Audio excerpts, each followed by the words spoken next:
When it comes to NFL content here on YouTube, draft grades are far from a unique concept, right? I'm not trying to reinvent the wheel here with this series. We pretty much know what it's going to be. But that being said, typically when you see these videos, you get one of four flavors. You'll get somebody who will just talk about the things they liked about the draft, talk about their favorite draft classes. Maybe they'll throw in their least favorite draft classes, but they won't cover the draft in its entirety. Or you'll have somebody who will go division by division, make 8 videos talking about every single NFL division and what those teams in those different divisions did during the draft. You might have somebody who focuses on one specific team. Maybe they have a channel dedicated to that team and they only talk about the picks that that team made. Or you might have somebody who just throws it all in one video, talks for an hour, hour and a half, and that's how they cover the draft in its entirety. And all of that is fine and dandy. No hate to anyone who takes that approach with this content. But for me personally, I kind of hate myself. And also, I'm really disappointed in the pre-draft content I made. I didn't make nearly as much as I wanted to. So to kind of punish myself and also to try to stand out a little bit, we are going to be talking about all 32 teams in depth in 32 different videos. The original plan was to do that throughout the month of May. Obviously, we're in June now. I missed that deadline. So hopefully we'll be able to get it done by June. And if I can't get it done by the end of June, then we'll make another little intro video and I'll talk about how we're going to do it through May, June, and July. We'll just have to see how our schedule shakes out. So before we jump into it, I would like to give a quick disclaimer because this is the #1 type of comment I get on these videos. I would like to point out, I don't think I'm better than any NFL GMs out there. I am an amateur. I am somebody who has a little bit of free time and spends that free time studying the game and scouting college players. I'm not a professional. If you think your favorite GM knows more about football than I do, you're probably right and I won't fault you for that. I'm not trying to say that I know more than any of these GMs I'm critiquing. I'm simply providing analysis based off of my analysis of different draft prospects and also talking about maybe what I would have done differently if I was in their shoes. It's a fun exercise. It's a great way to talk about some guys that I probably wouldn't have talked about otherwise. And if you think this is me trying to say I'm better than X GM, you are absolutely wrong. So without further ado, let's go ahead and talk about the Carolina Panthers and what they did during the 2024 NFL Draft. All right, I want to get the cat out of the bag here, kind of address the elephant in the room straight up front here. I am a Chicago Bears fan, and I know there's some weird rivalry that people are trying to manufacture between the Bears and the Panthers because of the Bryce Young trade, and it's a mess. I don't follow any of that bullshit. I'm not involved in it. I don't have any ill will towards Panthers fans or the Panthers organization. I actually quite like what they're building, and I'm excited to see it kind of unfold and develop, I guess, for lack of a better word. But I want to bring that up just so I can point out none of this is biased. None of this is me being a Bears fan trying to say, oh, Bryce Young is going to suck and you guys gave us Caleb. Realistically, I think this is going to end up as a trade that is a win-win long-term. I'm a big Bryce Young fan. I think there's a lot there that we just didn't see last year for a lack of supporting cast, not a lack of Bryce's talent. So, you know, my goal, like my hope is that it ends up being a win-win for both sides. Bryce Young is a franchise quarterback. Caleb Williams is a franchise quarterback. Both teams get to be happy. Even if maybe the Bears did get the sweeter end of the deal with the little extra stuff that Carolina threw in, but that's my one shot. That's neither here nor there. Looking at what the Panthers did in the draft this year, I really like what they're going with. You know, they did a great job in free agency, kind of addressing some of their bigger holes on the offensive line, a couple spots on defense, going out and getting Deontay Johnson to get yourself a true separator in your wide receiver room. That's great work. Then you go into the draft and you kind of plug up the last couple big holes you had. Add some depth, add some fun developmental players who we'll talk about. And it all starts with Xavier Legette, the wide receiver out of South Carolina, a quick fan favorite, thanks to his unique accent that people have kind of fallen in love with. His interviews are truly one of a kind. If you have not watched this man talk about football or talk about anything, rather, you definitely should. But I digress. Taking a look at what Legette is for this team, he is the deep threat that they needed, right? Last year you had Adam Thielen who would get open, you know, kind of your zone beater, your slot, and that was really it at wide receiver. Like Jonathan Mingo, I liked coming out of college. He just hasn't been anything. And clearly if you're drafting a receiver who fills a similar role to him the year after and not only drafting him, but trading up to go draft them, there's probably not a lot of hope for Jonathan Mingo within the organization. Plus, new regime, they don't owe him anything, I guess. They don't have any real commitment to him, so if they don't like him, they don't have to hang on to him. They don't have to try to force him. So you get Legette, and then obviously you've got Deontay Johnson, who's going to be your Z. But Legette is fun because he gives Bryce that, like, fuck it, he's down there somewhere receiver that he's so desperately needed. At Bama, he had Jamison Williams, and he was just somebody who liked to air the ball out, liked to kind of test his luck downfield. And not having that last year on top of having no time to throw really hurt his game. Now he has Legette, who honestly reminds me a lot of A.J. Brown. Not the same type of deep threat that Bryce had with Jamison Williams, but, one that if you throw a ball up to him, he's probably going to come down with it. We joke A.J. Brown isn't a 50-50 ball receiver. He's an 80-20 ball receiver, a 90-10 ball receiver. Xavier Legette has that same type of upside. Now, he's a bit more of a project. Obviously, he's not going to come in day one and be A.J. Brown, but the upside is certainly there. You're looking at a rocked-up athlete with legit long speed. He's an explosive downfield threat who is really good at just getting downfield in a hurry. Strong, reliable hands. Only had 2 drops on 97 targets last year. There's some flashes of high-end stop-start ability with him.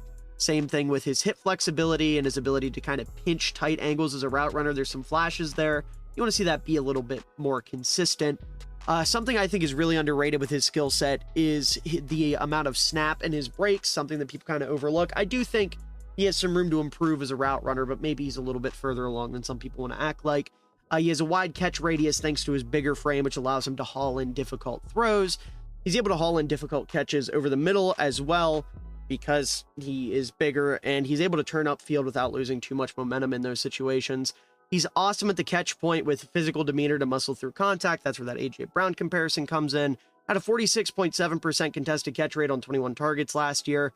Killer after the catch with the size, speed, and demeanor of a power back.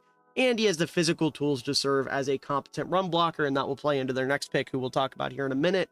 Now, on the flip side of things, he's not going to contort his body to get underneath of the ball or make some of the more circusy catches, which is certainly a downside, but sometimes that doesn't end up mattering. He finds other ways to win.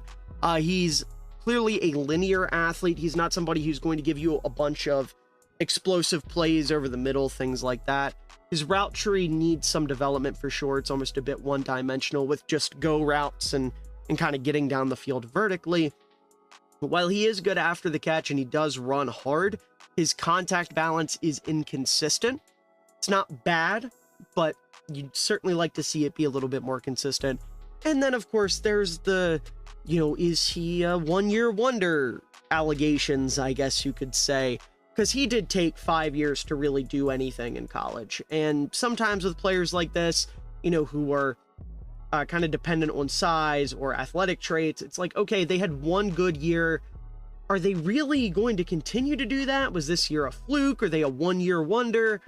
We'll have to see. I don't subscribe to that ideology with Legette. I think he will continue to get better from here, just because I think every year he was showing that little bit of linear progression. But I saw that claim a lot with him when I was kind of comparing my notes to others. So I decided to throw that in there just to make the point that I don't think that's going to be the case. I don't think he's going to come in and flop, and that last year at South Carolina will be his one big year. But I do love the fit a lot. I think he complements Deontay Johnson and Adam Thielen very well. Obviously, Thielen probably won't be here much longer, but, it's easier to find a slot receiver than it is to find a true souped-up X. So I like the pick. My only complaint here is, I will say the reason it's an A- and not an A or an A+, I had a second-round grade on Legette, so taking him in the late first is not ideal. Not something I'm going to knock them too much for, but that mixed with the fact that I thought 2 receivers that can play a similar role were still on the board, and they were better at that in Adonai Mitchell and Keon Coleman. Keon Coleman especially, who plays almost identical to Legette, maybe just a little bit slower downfield, but a lot of the route running stuff and the linear athlete issues aren't quite as apparent with Coleman. And then with Adonai Mitchell, I mean, if you took a receiver outside of Harrison, Odunze, or Neighbors before Adonai Mitchell, I'm going to dock you for that just because I thought Adonai Mitchell was incredible. I had an early first round grade on him. I thought he has the potential to be like a true game changing wide receiver. He ended up falling because of bullshit character concerns. Listen, he's diabetic and he gets pissy when he doesn't eat his Snickers. Who cares? Just have the guy some applesauce on the sideline or some shit and get him going. It's not that hard, and it's absolutely worth it for the talent. That being said, he's not quite as big as Legette, so I can kind of see where they're coming from there, but I do have to knock them slightly for that. But that being said, I do think the Legette pick was very, very good. Trading up to get him is a bit interesting, but I'm sure they had their reasons, so I won't speculate on that too hard. And then in the second round, they end up trading back and then trading back up to get Jonathan Brooks, the running back out of Texas. And this move I like quite a bit. I had a late second round grade on Brooks, and the only reason this one isn't an A+ is because I thought there were two better backs on the board in Braylon Allen and Blake Corum.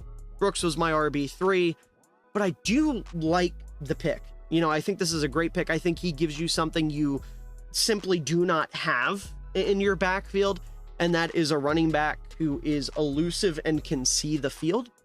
Like, you have Chuba Hubbard, who can see the field pretty okay, and you have Miles Sanders, who's a little bit elusive, but neither one of them can do both. And frankly, you got to be able to do both, right? At this point in the NFL, you got to be able to move pretty well, and you got to be able to see the field. And Miles Sanders probably has the worst vision in the league, so replacing him with Jonathan Brooks makes me very, very happy for Carolina.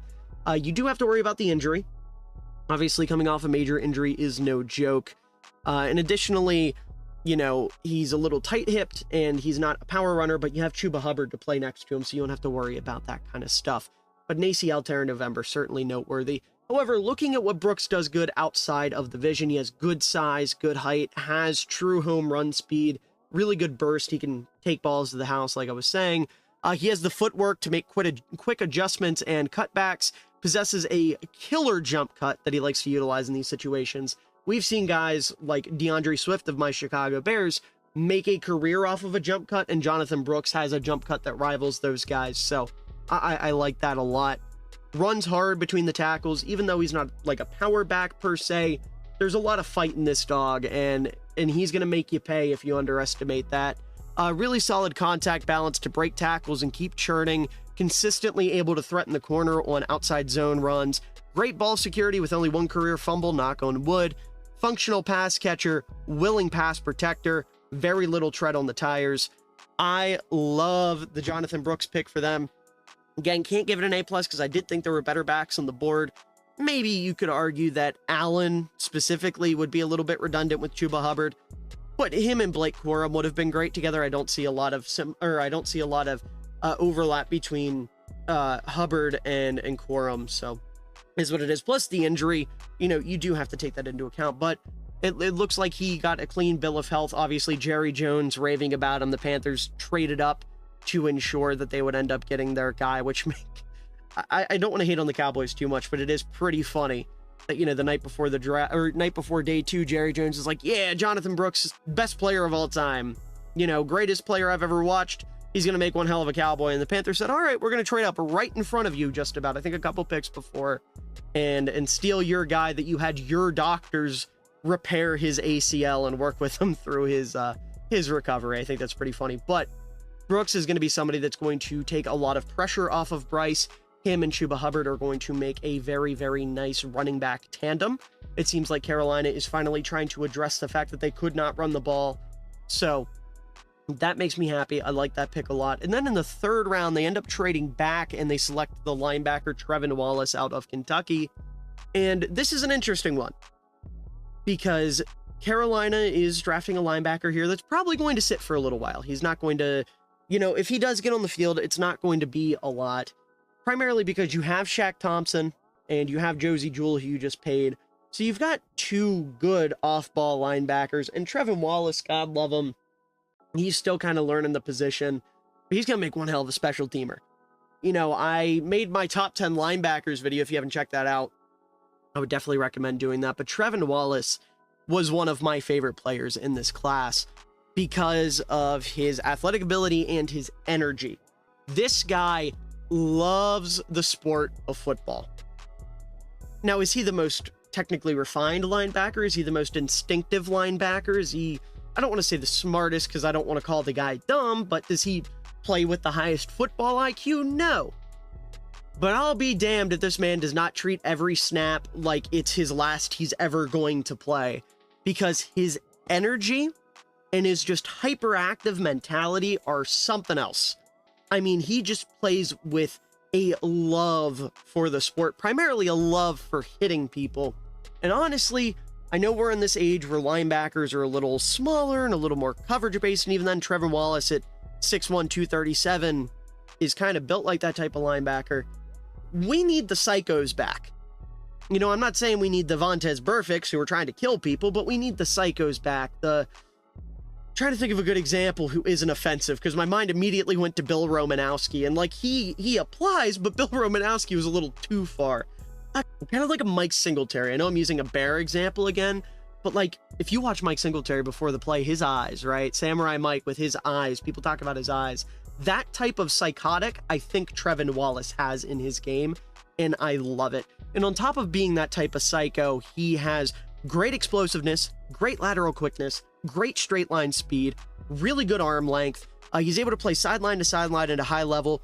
He triggers quickly downhill against the run. He's a secure tackler that rarely misses or fails to wrap up ball carriers. He has okay run instincts, and I'm trying to be a little bit generous with that. They need a lot of work. He takes really good angles to the ball carrier in space, and then in coverage, he's capable of covering tight ends and running backs thanks to some of those athletic tools, including his ability to change directions quickly, hip fluidity, and some pretty aggressive hand usage at the line of scrimmage. He's much better in terms of instincts and coverage than he is against the run. And because of that athleticism and energy, like I said, he has the ability to, you know, be a fun special teamer. Now, his patience, his tendencies to be over aggressive, his lack of instincts, he triggers on play action way too early and will just fully commit to the run. But you're not taking Trevon Wallace and saying, hey, we need you as our starting Mike wearing the green dot day one. You're saying, hey, we've got a great pair of veterans over there with Shaq Thompson and Josie Jewell, who maybe they're not in their prime anymore, specifically in Shaq Thompson's case, but they still know the sport. They're super smart, and they're going to be some of the best damn coaches you've ever had. And you're hoping that Wallace can learn a thing or two from them, really step up and become, you know, the guy at linebacker long term. But the reason this is an A- and not an A or an A+, because I did think there were better linebackers on the board. You look at guys like Tommy Eichenberg, Peyton Wilson, Jeremiah Trotter. Those were three guys who I thought were better than Wallace. Trotter and Wilson having quite a few similarities in terms of athletic ability, especially Wilson, obviously. But, you know, I think as a developmental linebacker, you'd be hard-pressed to find one that's more exciting than Trevon Wallace, more fun. You got a lot of work to do there, but I do think it'll be very, very worth it if it pans out. And then we get into the fourth round, and look, I have my own moral, issues with Ja'Tavion Sanders, but he's a good football player. What he does well, and Carolina needed a guy like this. So this pick, I hate to admit, is really nice. I had a late third round grade on Sanders. You get him at the top of the fourth round. That's good enough value. And you needed a pass catcher for Bryce. You don't need a tight end that's going to block. You don't need an inline tight end. You need a move tight end that's going to be a good pass catcher, and that's what Sanders is. Now, I'm stuck in my ways. I want my tight end to be able to do both. That's just unfortunately not necessarily the vibe anymore. It's not what tight ends are being taught to do. It's like, hey, if you're slow and you can't catch, you're an inline tight end. Get ready to learn Mercedes Lewis film. If you can catch really good, fuck blocking. Get ready to learn Travis Kelce film, right? Everybody wants to be the superstar, full pass catching tight end. And you know what? Old man yells at cloud here. I hate it, but it's the reality of the situation. And looking at Sanders, you'd be hard pressed to find many tight ends that are better pure pass catchers than Sanders coming out of the draft. I mean, yeah, it hurts that he was with Brock Bowers, because Brock Bowers is on a very short list of pure pass catching tight ends that were better. And even then, Bowers can play in line, which God love him for. But, you know, you look at what Sanders does well. Good size for playing aggressive at the catch point. He can kind of catch the ball through traffic. Good coordination, able to make leaping catches on the move. He is able to outrun most linebackers across the field, up the seam, things like that. He's really good at boxing out defenders, hauling in passes. He's really good at after the catch with good, quick vertical burst and getaway speed. It's just, as a blocker, he doesn't care. Like, it would be one thing if he tried and he was just bad at it. Like, you know, Texas was like, hey, listen, you try your little heart out. We're not going to teach you how to block because we think it's a waste of time. It would be one thing if it was that, but it's just clear on a down-to-down basis, he does not care. He does not have any interest in it. And hey, blocking's not what gets you the big bucks. It's not what gets you media attention. It's not what gets you drafted high anymore. So I kind of get it. But still, just part of me, it hurts to say that, like, I like the pick for Carolina. I understand why they went this route. There's a little Sam Laporta in his game, which, surprise, surprise, I didn't like Sam Laporta coming out. Maybe that is a sign of, you know, maybe I need to change my old head ways. So I can't shit on Sanders as a player too much. Like, objectively speaking, this is a good draft pick. This is a good fit. He's going to pair well with Tommy Tremble and Ian Thomas and probably end up being their number one tight end by the start of the season.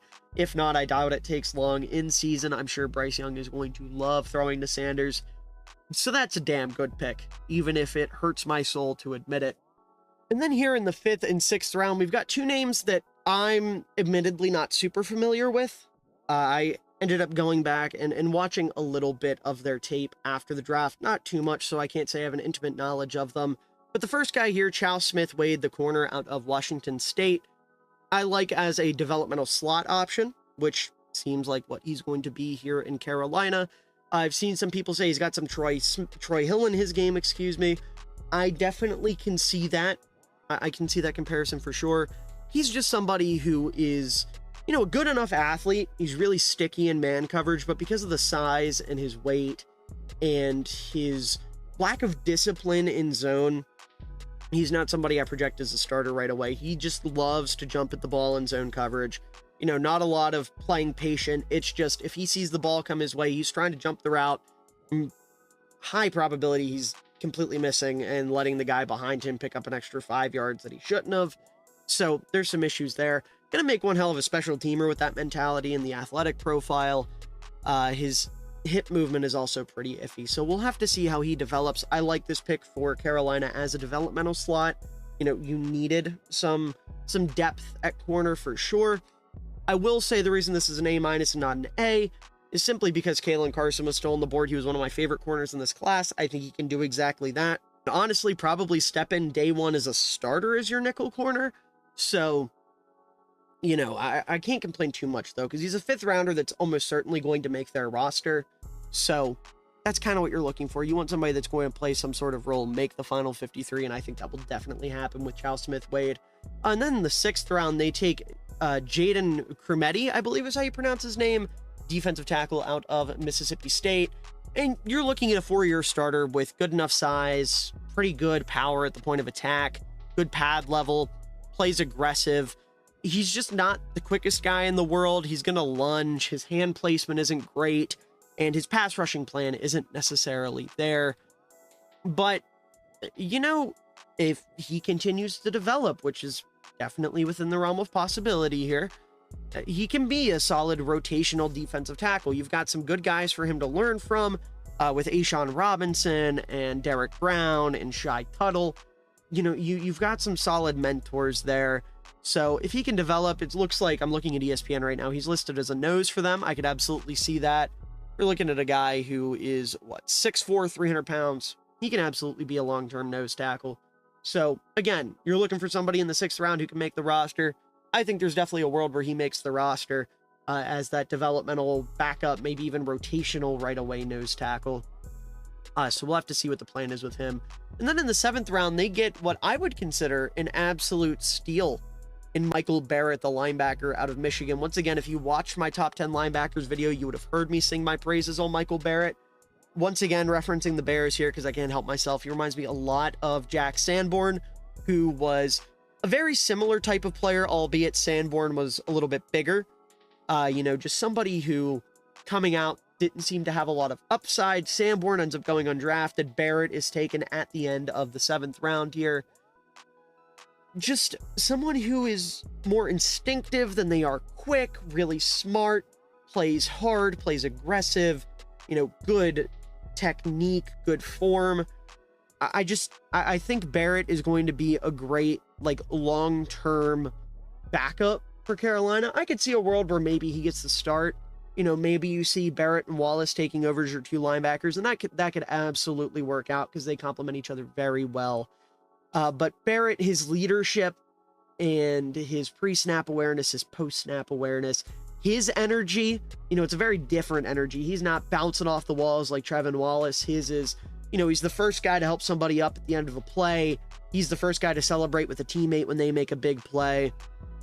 He's just a really smart player. And I think if all else fails, future all-pro special teamer. If he really can't work out at linebacker, which I don't see being the case, but if he ends up being a special teamer his whole career, I see him as a future all-pro as a special teamer based off that awareness and that aggressiveness. So I am excited for Barrett in Carolina. I would love to see a world where him and Wallace take over as your long-term replacements for Jewel and Shaq Thompson. But as a whole, I really like what Carolina did in the draft. Just going to tell you right out the gate, I'm giving them an A here.